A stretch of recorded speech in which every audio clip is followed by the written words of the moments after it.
ថ្នាក់ថ្នមថាតែពេលនេះអ្វីគ្រប់យ៉ាងផ្លាំង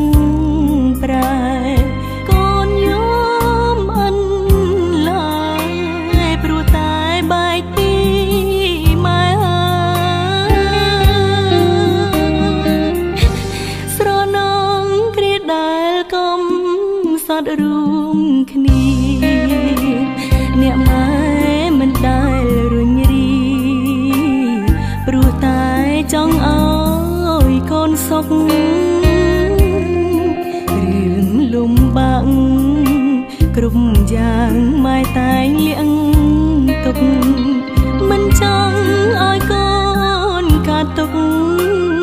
ចង់ឃើញតែកូនញញឹមទឹក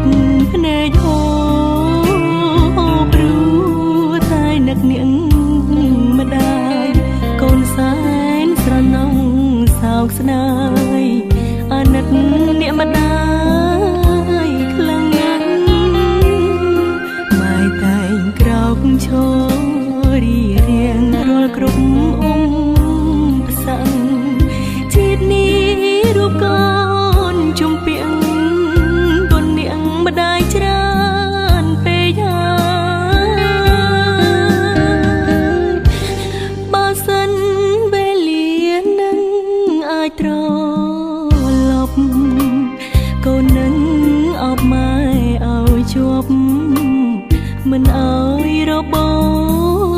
តពីដៃតែពេលនេះក្រុមយ៉ាងបានត្រឹមស្រមៃព្រោះតែ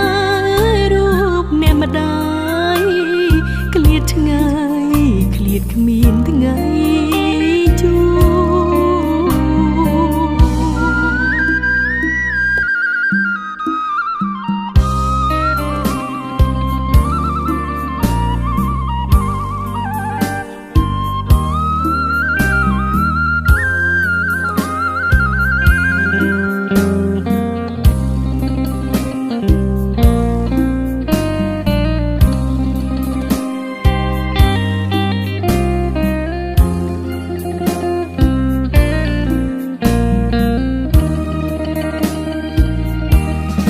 ទឹក